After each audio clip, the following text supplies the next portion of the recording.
Hello, White Group. It is time for math. This is math for days 1 and day 2 of this week. Today we're going to learn about the zero and identity properties. And we talked about this a little bit in class earlier this year. So you may, as we get to it, it may come back to you a little bit. But this is how it pertains to multiplication. Now, we talked about it in addition, and in a lot of ways, addition and multiplication are very similar. And then you could also say subtraction and division are very similar. But in some ways, they're very different. But one of the ways they're similar is they both have a zero property and an identity property. However, they are very different from addition and multiplication. So today we're talking about the zero and identity properties of multiplication. All of these things that we're doing right now are getting you ready to multiply. And actually, you're beginning multiplication, but this will be the foundation for everything you do from here on out in multiplication. So if you look at your information box right up top, it says the zero property of multiplication says, and you can highlight this if you want. Actually, I'm going to move it over if you don't mind. I may need my helping table. You know how I like my helping table. So I'm going to move this over and give me some helping table space.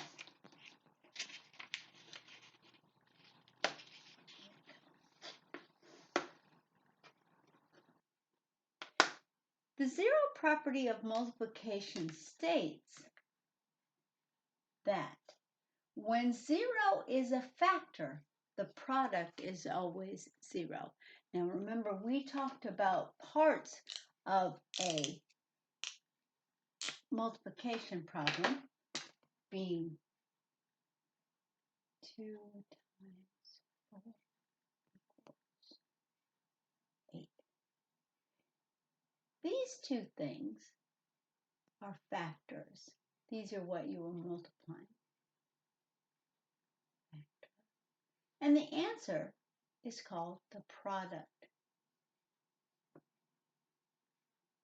Okay?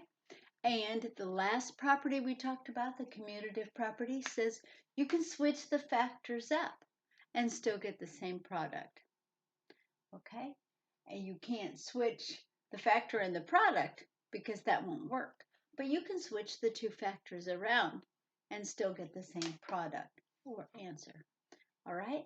To relate that back to addition, the commutative property of addition says you can switch up the two addends, which are what these called in an adding problem, and get the same sum, which is what this is called, what your answer is in an addition problem. Okay?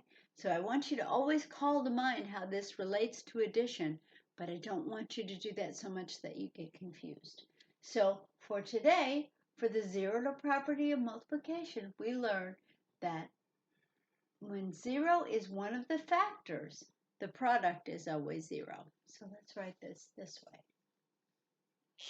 Anytime I have a multiplication problem, and I'll do it in here, and I'll do it in here, and I'll do it in here, and I'll do it in here.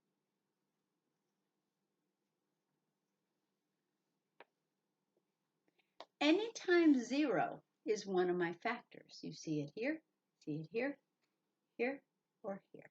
Let me switch these around so you'll get used to seeing them mixed up. Okay?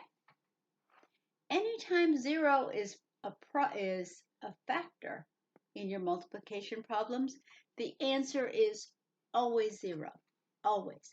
Very easy. So knowing that, if I throw a big problem in, like 5,026, you don't even have to do any math because you already know, because of the zero property of multiplication, that this answer is zero. So, 7 times 0 is 0. 8 times 0 is 0. 0 times 6 is 0. And what's this one? That's right, 0. It's going to be 0.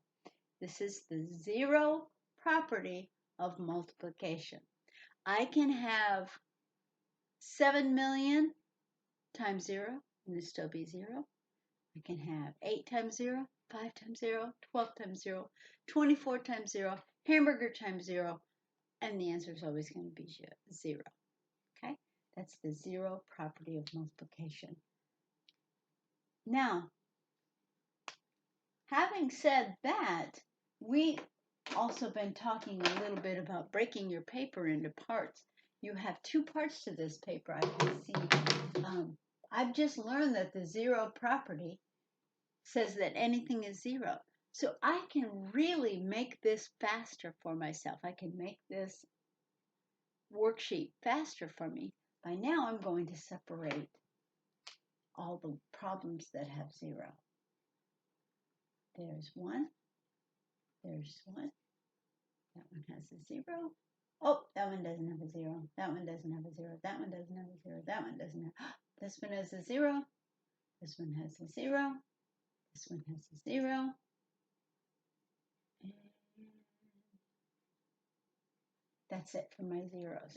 Now I know, without even doing any math, that if there's a 0 in that product, my answer is going to be 0. So I know that this is going to be 0. This is 0. This is 0. This is 0. This is 0. And this is 0. Okay, so I can go ahead and put some of those in. This one's 0. And this one's 0. I'm going to let you do the rest of the oranges on that. Okay? Now, my next property is the identity property of multiplication. And that says, the identity property of multiplication says that when 1 is a factor, the product is the same as the other factor. Let's think about that for a minute. There's my eraser. And remember, we said that factor is one of the parts in the problem. So if I have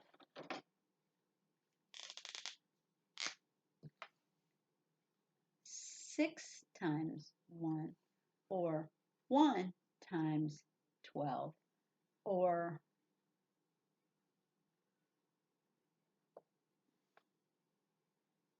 42 times 1, or 16 times 1, or 3,537 times 1, or taco times 1. My answer is not going to be 0, is it? Because that was the 0 property. This is the identity property and works with ones. The answer, the product or answer, is going to be the same as the other factor. Okay? This is the other factor. This is the other factor. This is the, I'll show that in just a minute. The other factors. Okay? See the other factors up there? Those are the factors.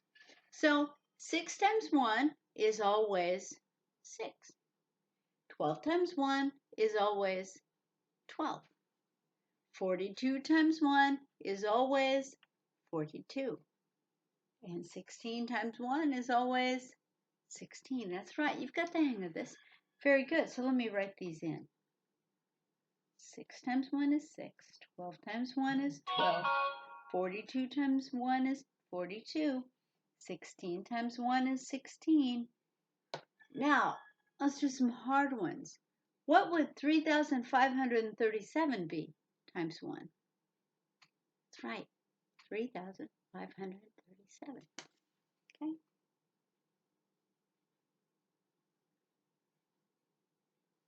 And taco times 1 is always taco, even on Taco Tuesday.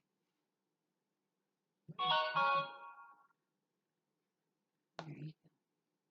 And there's how you do that. Okay, so now we've looked at our ones, and we can go ahead and separate our page out from here. Ah. Drop my lid there. I flip my lid.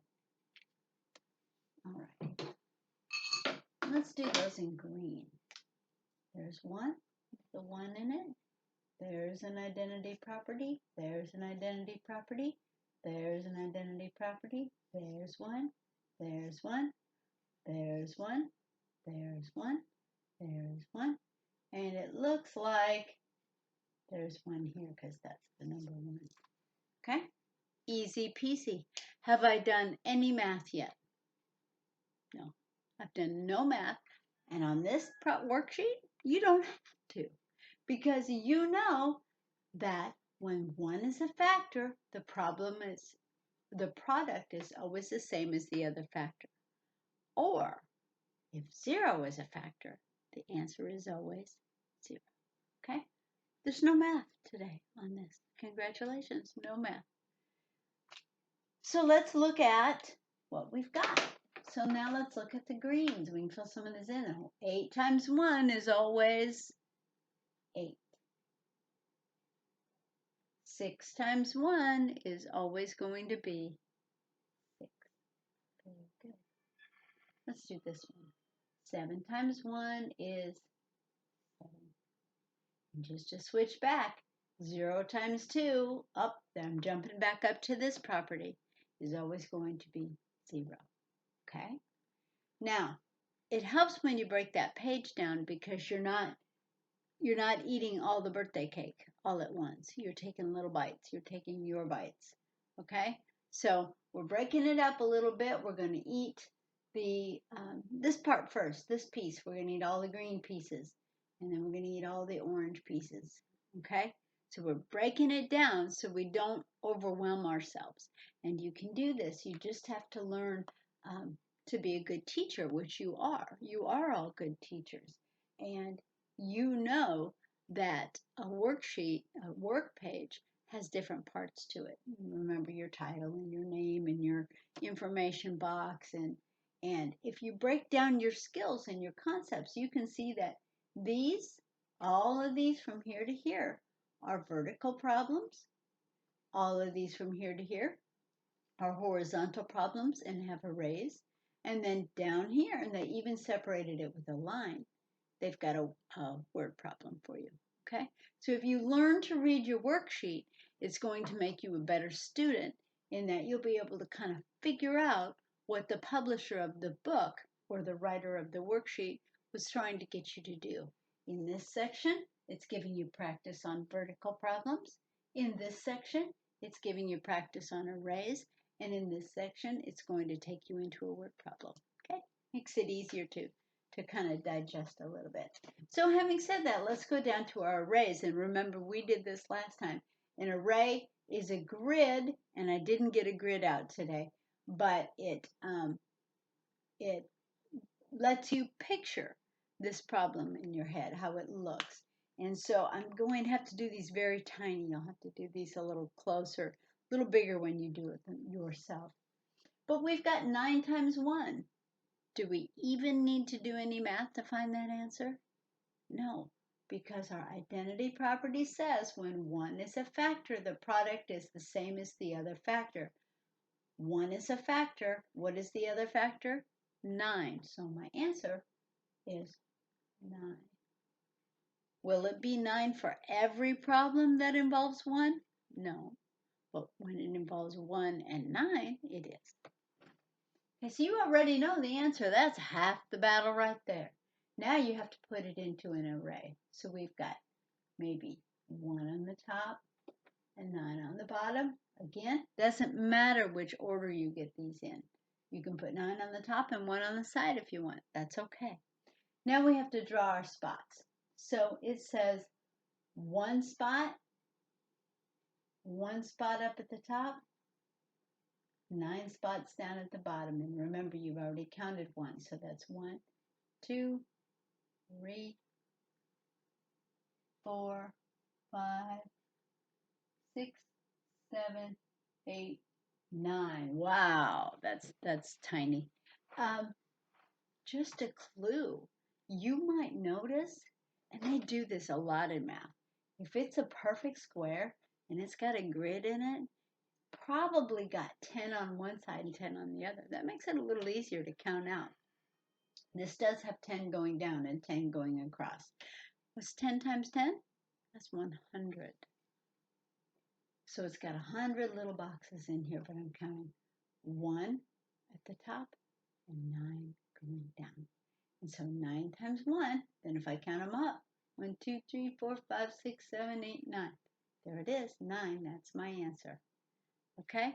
Now, on your array here, you've got 1 times 2. And I can go 1 times 2 here. That's the clue I'm going to give you. I'm going to let you fill in your answer here and here. Okay? Very good. So now let's drop down to the word problem. It says solve, complete the sentence to answer the question. Word problems, word problems. We are getting so good at word problems. What do we do on a word problem? Read the problem. Second thing we do is find the math question. Third thing we do is find the math word. Next thing we do is fill in our number sentence. And then we find enter our information. And then we solve. Okay? So let's read it. Aunt Sue filled 3 gift baskets. She put 1 jar of homemade prickly pear jelly into each basket. How many jars of jelly are there in the baskets? Okay? We read it. That's our reading. Now we need to find the math question. I'll use a different color. How do you find a question? Look for the question mark. So usually I said it's going to be the last sentence. It's going to be, not always, but usually. So now we're going to look down. Oh, there's my question mark. And I trace it all the way back to, what does the sentence start with? An uppercase letter. So I'm going to trace it all the way up to here. There it is. You'll notice that a lot of these start with the word how. It's pretty standard stuff. Not always, but sometimes, most of the time they do. Okay, so my math question is, how many jars of jelly are in the baskets? Okay, now my math questions here, or my math words here, are going to be how many. Now, how many can have something to do with addition, but it's also a multiplication word. Okay, so and today we know we're working on multiplication, so we can already put those in. See, have we done any math yet? No. So don't tell your mom and dad you're skipping math today. Because you're not. You're just making it easy. Multiplication and an equal sign. Okay, that's what that looks like. Next thing we do, fill in the information. Okay, she had 3 gift baskets. How many jars of jelly did she put? 1. 3 times 1. Oh, no problem at all. Now the next thing we need to do is solve it. 3 times 1, easy peasy. According to the identity property of multiplication, when 1 is a factor, there it is. The product, there's the product, is the same as the other factor. There's the other factor. So my answer is 3. And we write it in with a label. There are blank of jelly in the baskets. There are 3. And does it make sense to say there are 3 of jelly? No, because we don't know what 3 is unless we write that label. There are 3 hot dogs? No. There are 3 jars of jelly. They gave us a little prompt here, so we need to write the word jars. There are 3 jars of jelly in the basket. Okay. Now the next thing it asks us to do is visualize this a little bit, and they gave us an array to fill in. No problem. You have no problems filling this in because you can put 3 on the top, 1 on the side, or what? 1 on the top and 3 on the side. You'll still get the same answer. And then you fill in your array. So I'm going to go on the top, I'm going to go 3, 1, 2, 3, and 1 on the side. That's all there is. And then I'm going to check myself. 1, 2, 3. There's my answer. Good job. Good job today. You guys are doing great with multiplication. I'm really, Really excited about this for you. You're doing great.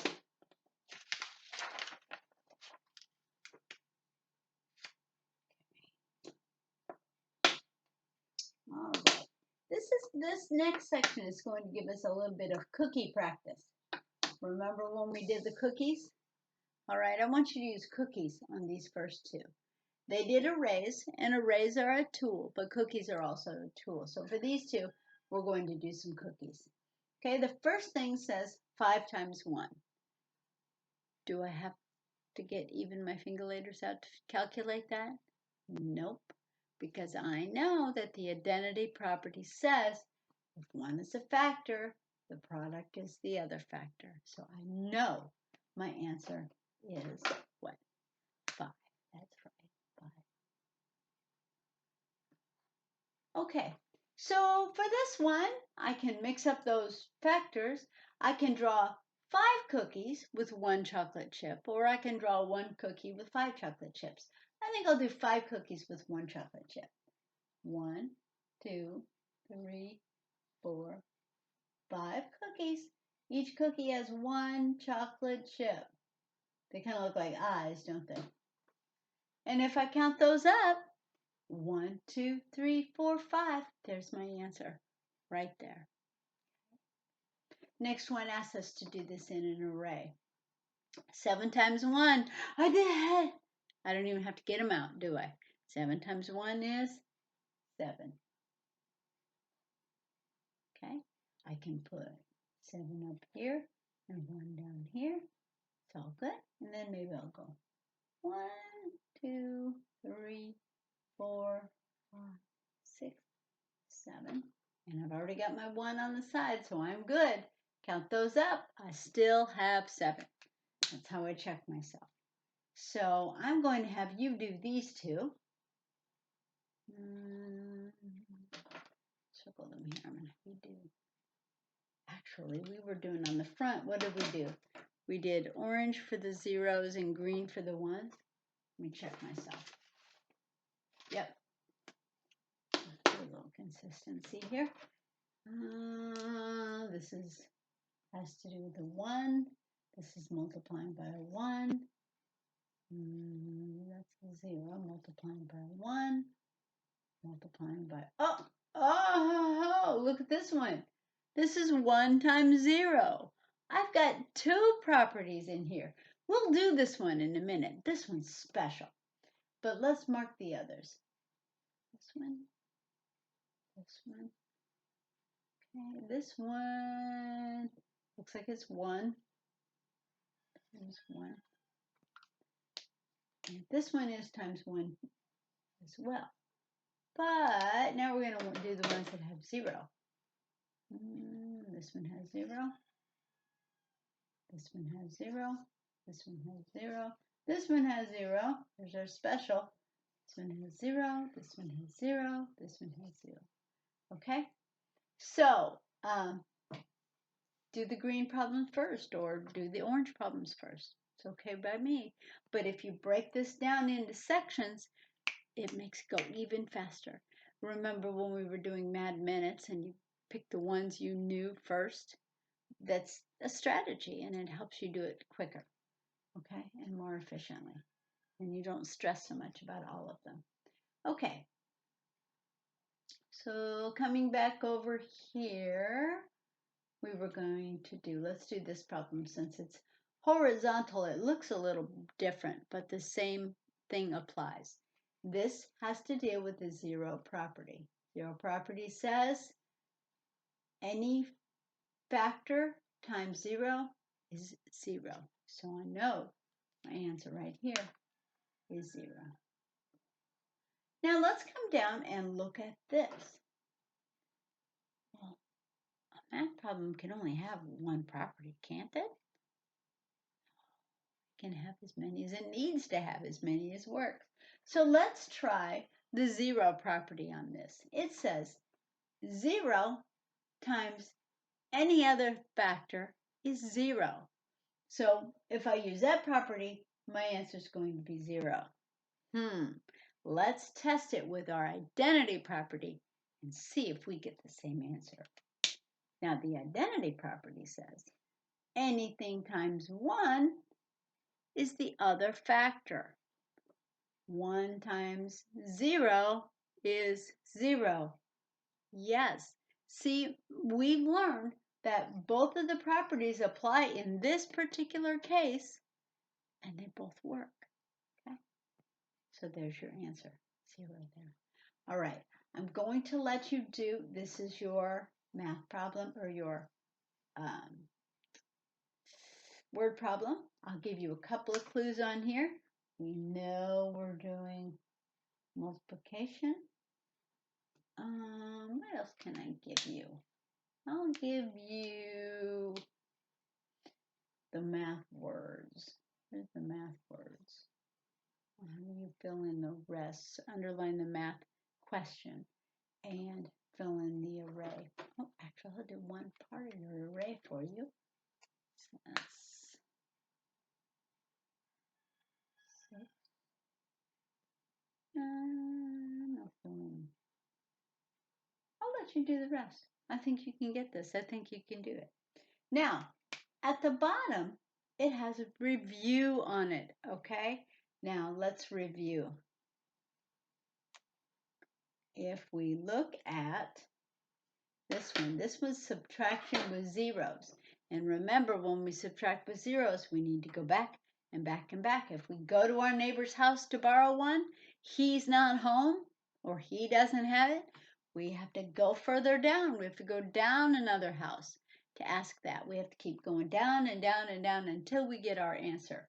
So let me write out a problem that shows you that.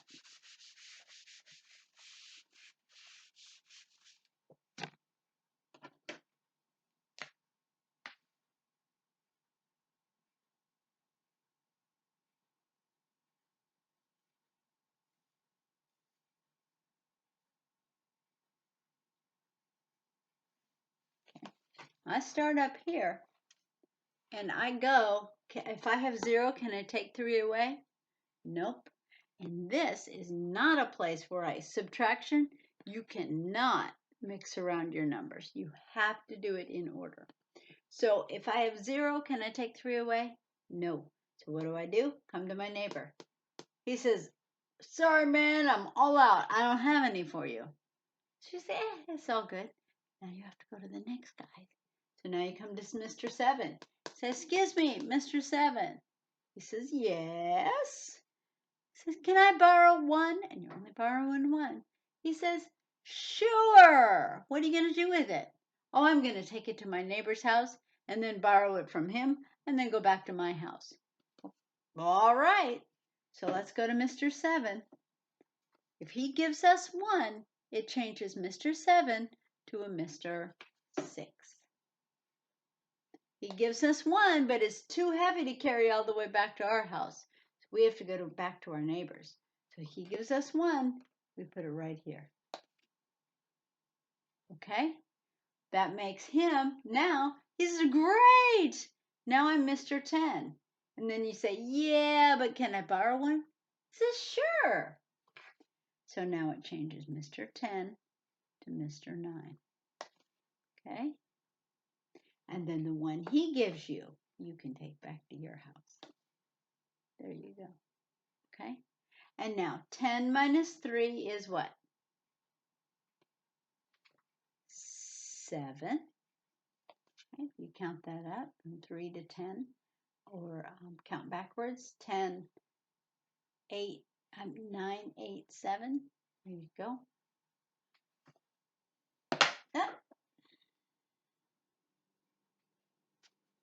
And 9 minus 2 is 9, 8, 7. 7. And 6 minus nothing is 6. Oh, I forgot to do my grids. I was going to do my grids. Muy importante. Get all straight. And then 1 minus nothing is 1. And there's my answer. You can do this all day long. I can give you a very long number like 2, 0, 0, 0, 0, 0, 0, 0. All right, I'm going to take a big long number like this. What is that number, Jeremiah? You guys were so good at place value. Jeff is very good at these too. I'm going to separate them by commas. Separate them into groups of 3s. This. Okay, and my places are 1s, 10s, 100s. Okay, so far so good. Recognize this. Next one is thousands, and this one is 10,000s, and this is 100,000. Okay, so far so good. What's the next one? That's right, millions, 10 millions, 100 millions.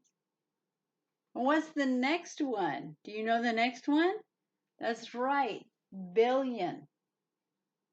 And I've got 10 billion. Okay.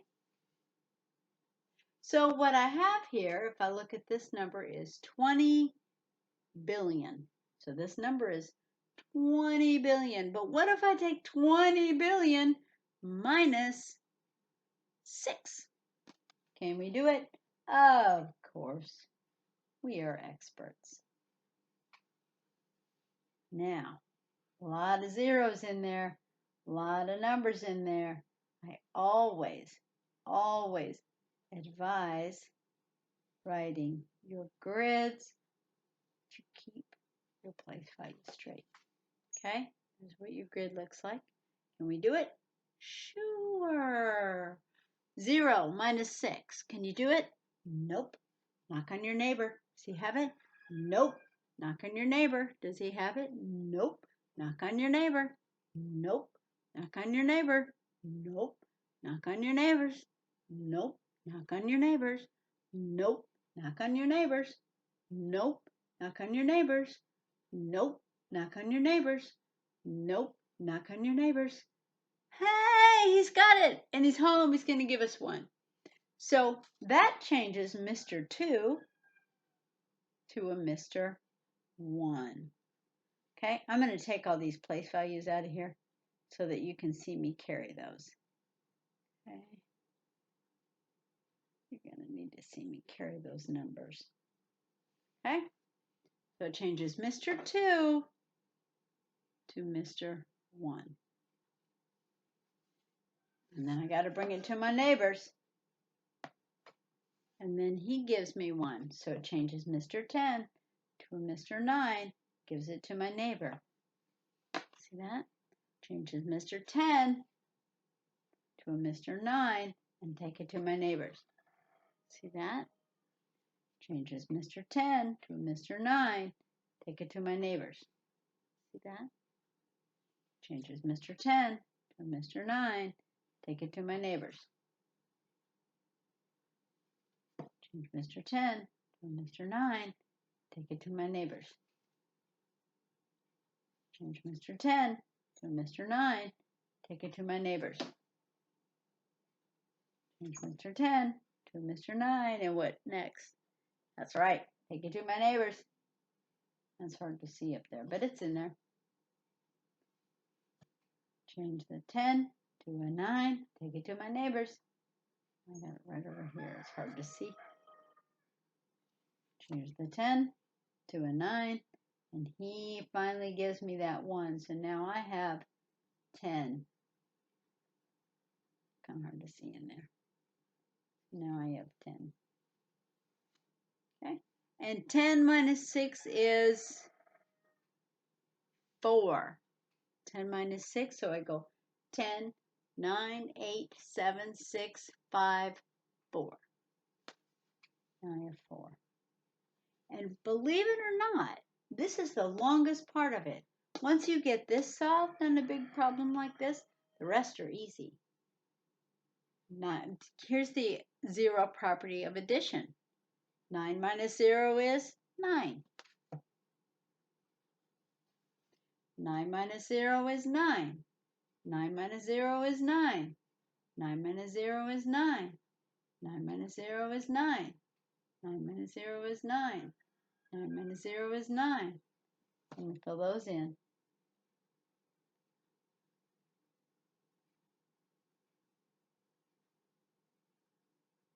And the only one that's different is this last one. And this one is 1 minus 0. Same property, identity property of addition. 1 minus 0 is 1. There you go. So can you read my answer now? I better write some commas in here. Comma. Comma. You take it like this and go 19 billion 999,999,994.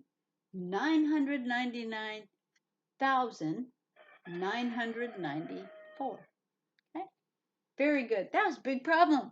See, easy peasy. You guys did that. Very good. And did you have to do any math? Nope, because you're using your properties today. Very good. So this answer, 500 minus 178. Let me write that one out for you. So if we did the hard one first. Now we can do the easy one. 500 minus 78. Need in my grids. Okay. 0 minus 8. Can't do it. Come to the neighbor. Sorry, I don't have any. Go to my neighbors. Sure. Change Mr. 5 to Mr. 4. Here's the one he gave us. Now I still got to borrow one over here. So I change Mr. 10 to Mr. 9. And he sends it over to me. 10 minus 8 is 2. 9 minus 7 is 2. 4 minus nothing is 4. 422.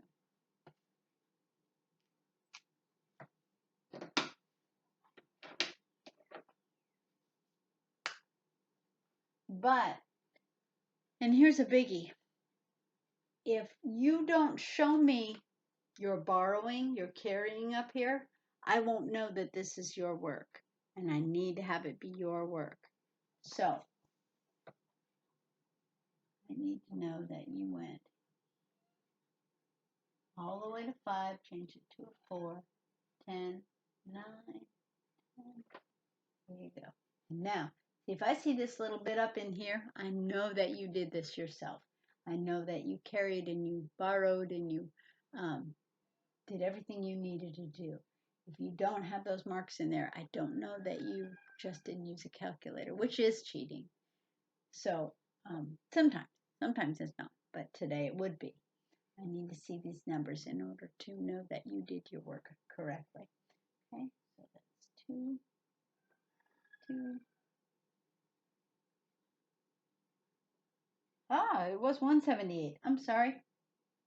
And 4 minus 1 is 3. Anybody who caught that, good job. I didn't put my 1 right here. I needed a 1 right there, which would have made my answer different. I'll fix it.